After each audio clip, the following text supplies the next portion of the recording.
Chengalpattu rifle கிளப்பில் துப்பாக்கி சுடும் பயிற்சியின் போது துப்பாக்கி கொண்டு பாய்ந்து 13 வயது சிறுவன் காயமடைந்திருக்கிறான். முழு விவரங்களை செய்தியாளர் மீரானிடம் கேட்கலாம். மீரான், என்ன நடந்தது மீரான்?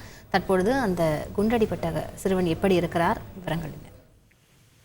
வணக்கம். சென்னை தாம்பரம் அருகே இருக்கின்ற முடிச்சூர் பகுதியில் செங்கல்பட்டு ரைபிள் கிளப் இந்த துப்பாக்கி சுடும் பயிற்சி மையமானது செயல்பட்டு வருகிறது. இந்த துப்பாக்கி சுடும் பயிற்சி மையத்தில் ஏராளமான பள்ளி மாணவர்கள் உட்பட பலர் அங்கே துப்பாக்கி சுடும் பயிற்சி அங்கே பெற்று வருகிறார்கள். இந்த ஏர்கன் மூலமாக இந்த மையத்தில் துப்பாக்கி சுடும் பயிற்சியானது அறிவிக்கப்பட்டு வருகிறது. இதில் ஏராளமான பள்ளி மாணவர்களும் பங்கேற்று அந்த பயிற்சியில் ஈடுபட்டு வருகின்ற பொழுது நேற்று அதே பகுதியை சேர்ந்த முடிச்சூர் பகுதியை சேர்ந்த சுமார் 13 வயதுடைய ஒரு 7ஆம் வகுப்பு படிக்கும் மாணவன் பயிற்சியில் ஈடுபட்டுக் கொண்டிருக்கும் போது அந்த ஏர்கன் தவறுதலாக வெடித்து அந்த அலுமினிய குண்டானது அவருடைய தலையில் பாய்ந்ததாக கூறப்படுகிறது. இதுல அவருக்கு தலையில் காயமடைந்து உடனடியாக அங்கிருந்தவர்கள் அவரை சிகிச்சைக்காக குரோம்பேட்டை அரசு மருத்துவமனைக்கு அழைத்து சென்று அங்கு சிகிச்சைக்கு சேர்த்திருக்கிறார்கள்.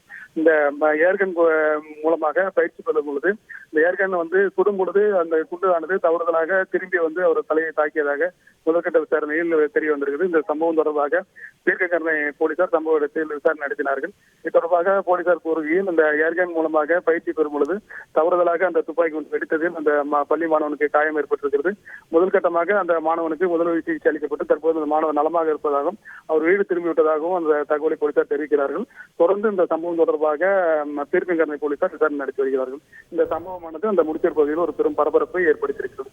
முழு விவரங்களுக்கு நன்றி மீரான். செங்கல்பட்டு ரைஃபிள் கிளப்பில் துப்பாக்கி சுடும் பயிற்சியின் போது துப்பாக்கி கொண்டு பாய்ந்து 13 வயது சிறுவன் காயமடைந்திருக்கிறார். முழு விவரங்களை செய்தியாளர் மீரான் சொல்ல கேட்டோம். செய்திகளை உடனுக்குடன் தெரிந்து கொள்ள உடனே சப்ஸ்கிரைப் பண்ணுங்க.